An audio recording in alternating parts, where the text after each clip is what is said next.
أعزائي التلاميذ عزيزي التلميذات، السلام عليكم ورحمة الله تعالى وبركاته. مرحبا بكم دائما عندي في درجة جديدة من سلسلة الدروس التي أقدمها لكم.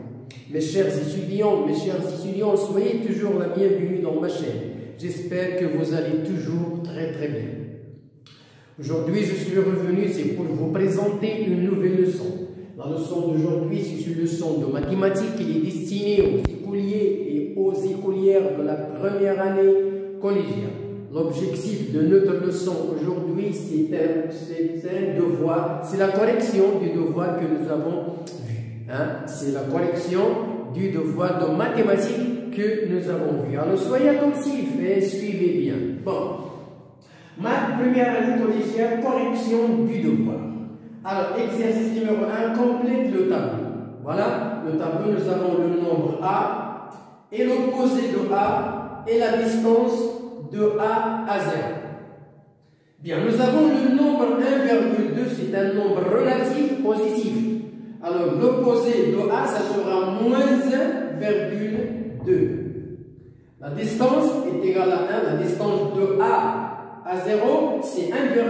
Alors, on ne met ni plus ni moins, c'est 1,2. Ici, nous avons l'opposé moins 0,6. Alors, le nombre, c'est 0,6, l'opposé. C'est un nombre relatif positif. La distance, 0,6. Nous avons ici moins 4. Le nombre, l'opposé, plus 4. La distance, 4. Ici, nous avons la distance 4. Donc, ici, on va mettre moins 7. Et ici, plus 7. Donc, voilà les deux nombres qui sont opposés. Bien. Alors, l'exercice numéro 2. Je compare en utilisant le symbole plus petit ou bien le symbole plus grand. Nous avons deux symboles, ou bien plus petit ou bien plus grand. Alors, attendez-moi, je termine l'explication.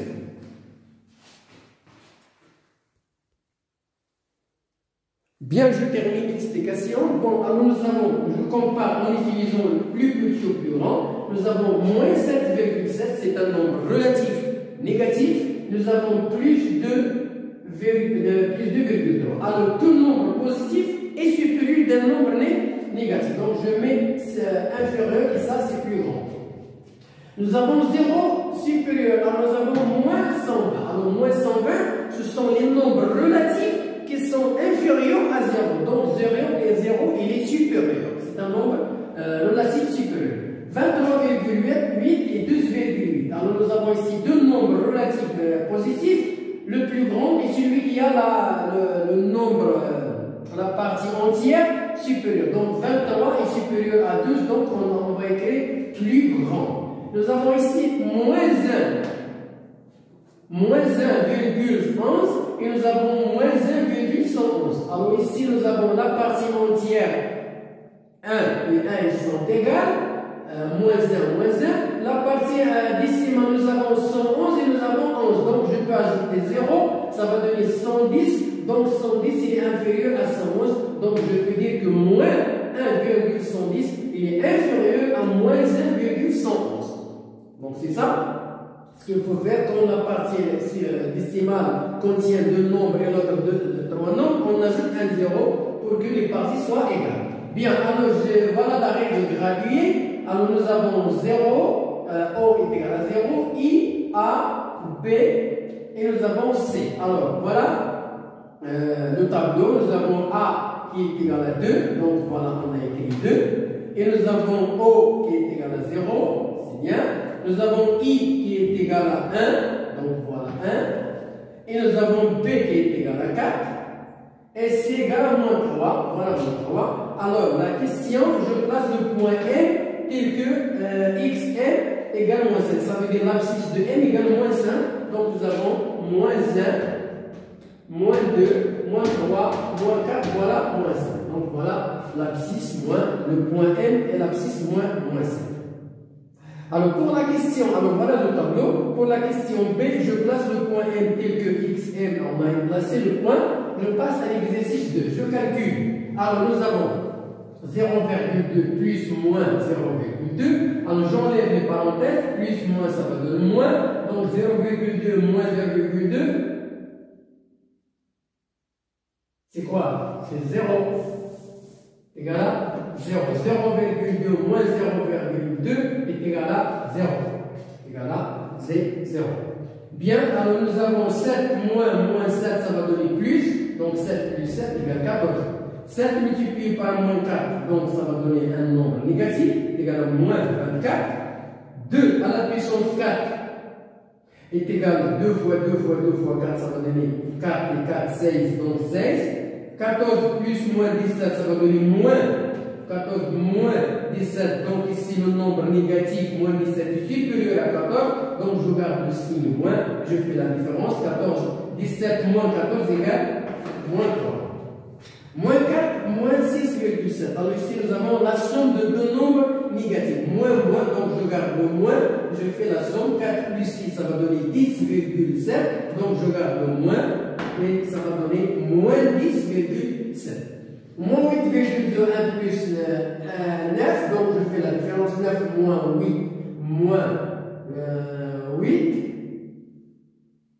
est égal à 9 moins 8,1 est égal à 0,9 est égal à 0,9. Bien, nous avons ici 0 moins 3, ça va donner 0 plus 3 est égal à 3. Moins 9 multiplié par moins 7, ça va donner plus 63. Et moins 3, la puissance 3 est égale à moins 3 multiplié par moins 3 multiplié par 3, ça va donner moins 27. Moins 36 divisé par moins 6, ça va donner un nombre positif, 6. Pour multiplier par le nombre négatif, ça va donner moins 36. Alors 2,3 à la puissance 3 est égal à 2 à la puissance 3. Moins 3,2 plus moins 1,2, ça va donner moins.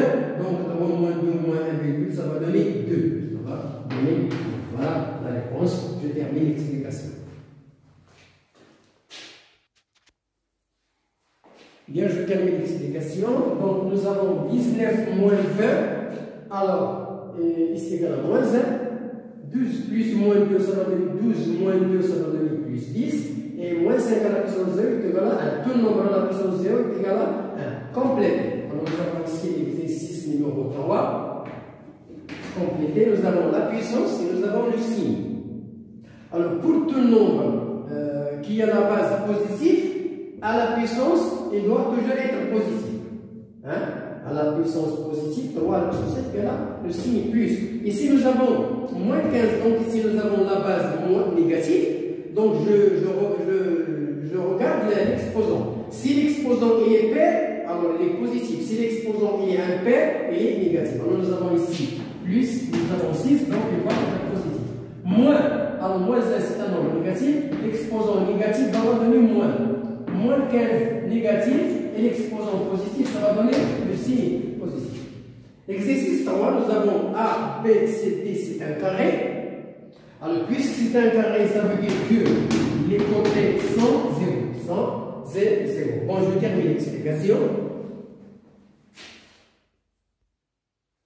Bien. Alors, regardez, ici, nous avons un carré. Alors, un carré, مربع بما انه مربع بمعنى ان الاضلاع كلها ملصقه alors tous les côtés sont égaux, ils ont la même mesure.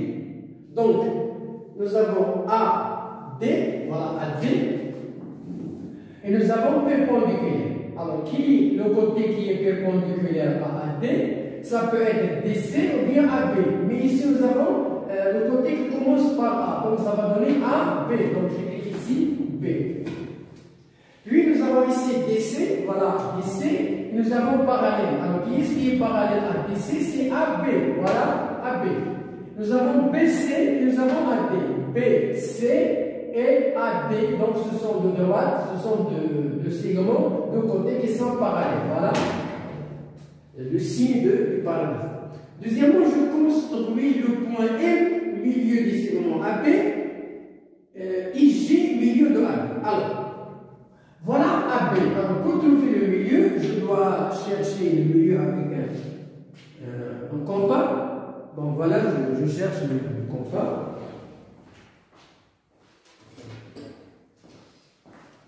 Alors, pour chercher le milieu de AB, je fais comme ça. Là, je trace deux arcs. Voilà, je change. Alors, voilà les deux points. Hein? de rencontre. Alors avec la règle, je trace comme ça. Donc voilà le milieu. Et pour AD, c'est la même chose. Voilà. Et voilà les deux. Donc voilà les axes que l'on rencontre ici. Avec la règle, je trace comme ça. Voilà le milieu. Alors, voilà le point M ici. Voilà. Le point M, voilà le point J. Alors, qui est la question? Les côtés. Alors, qu'est-ce que les côtés AB est égal à D? Ce sont deux côtés égaux. Et puisqu'il M désigne le milieu de AB, ça veut dire que AM est égal à AB, est égal à MB. Et puisqu'AB est égal à AD, donc et J est égal à JD, ça veut dire que AM est égal à J. Donc voilà, AM elle est égale à J, parce que J c'est le milieu de AB, AD, et M c'est le milieu de AB. Alors AB est égal à AD, donc AM et MJ sont D. Donc AJ est égal à AM. Bon, voilà la leçon, la correction des devoirs. J'espère que vous avez bien travaillé, vous avez bien répondu aux questions. Ça veut dire que vous avez bien compris la leçon, pas de problème, pas de lacune. Attendez-moi à prochainement pour vous présenter une autre leçon ou bien un autre devoir. Surveillez. Bon courage et à bientôt.